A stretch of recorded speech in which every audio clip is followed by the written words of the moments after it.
নাবালককে একটা ভরা জলসার মধ্যে বসিয়ে তাকে দিয়ে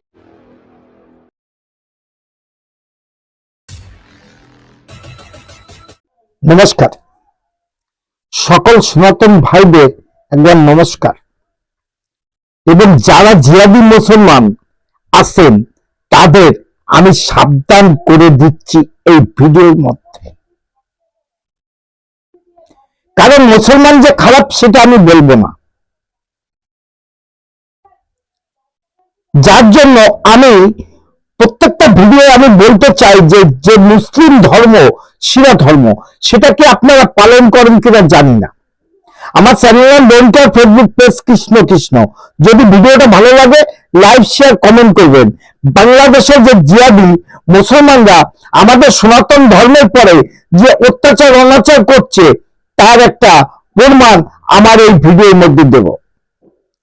শুনে রাখুন, আমরা যে ভিডিওগুলো করি সেটা অর্থাৎ সেটা সঠিক এবং সঠিকভাবে তুলে ধরি, কারণ আমরা সনাতনী বলে বাংলাদেশে আমাদের কোনো অস্তিত্ব থাকবে না, আমাদের কোনো ক্রিয়াকর্ম করতে পারবো না, আমাদের জোর করে আমাদের অন্য ধর্মে আপনারা বন্দি করে দেবেন। এটা কি জানি না, কিন্তু আমি দেখাতে চাই যে আমরা সনাতন ধর্মে বসবাস করে একটা বাবা তার কাতরটি কান্না এবং তাকে জোর করে কি করে ইসলাম ধর্ম গঠন করা হলো এবং ইসলাম ধর্মে নেওয়া হলো সেই ভিডিও আপনাদের সামনে করতে চলেছি।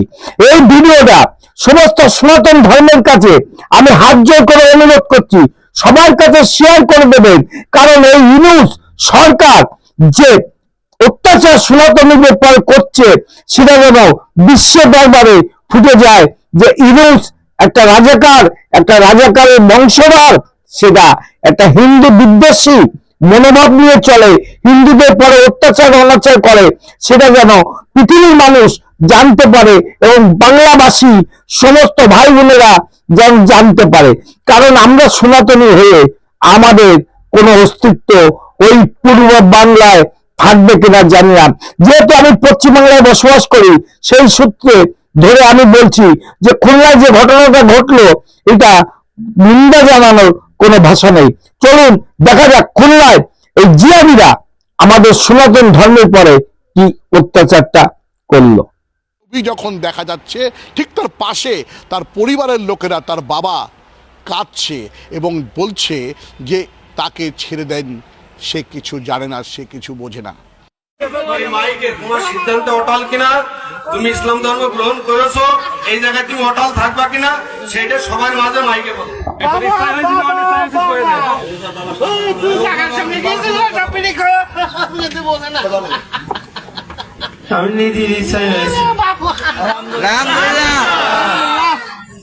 তুমি স্বেচ্ছায় সরকারে তুমি যেটা এফিডেভিট করিয়েছো জজ কোর্টে সেটা আমি পড়ে শুনলাম, ওর সাথে তুমি একমত কিনা?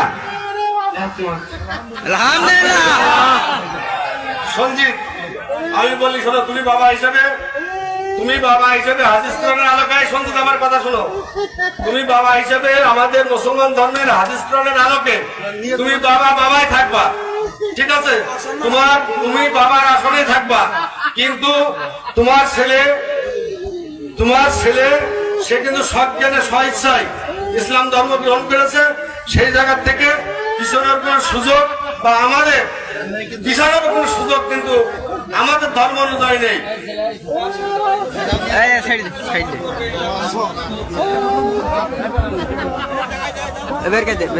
বিশ্ব দরবারে আমি প্রশ্ন রেখে গেলাম, কোন ইসলাম ধর্মে এই নিয়ম কানুন আছে নাকি একটা নাবালককে তার জোরপূর্বক ভাবে ইসলাম ধর্ম গ্রহণ করাতে হবে? জানি না। এই সমস্ত আহাম্মক জিহাদিরা যে কাণ্ড কারখানা করছে, আগামী দিনে এরা বুঝতে পারবে যে সনাতন ধর্মের পরে আঘাত করা তার আগুন কতটা। জানে না এই আগুনে এরা জ্বলে পুড়ে মরবে, আমি বলে দিলাম এই আগুনে ওরা জ্বলে পুড়ে মরবে। আমরা সনাতনীরা আর চুপ করে থাকবো না।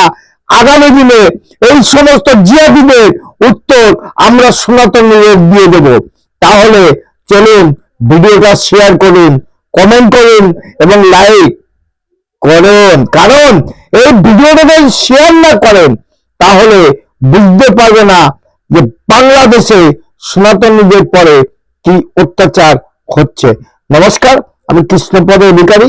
আমার চ্যানেলটা সাবস্ক্রাইব করে দেবেন, পেজটা ফলো করে দেবেন। টাটা। Madam, when sorry.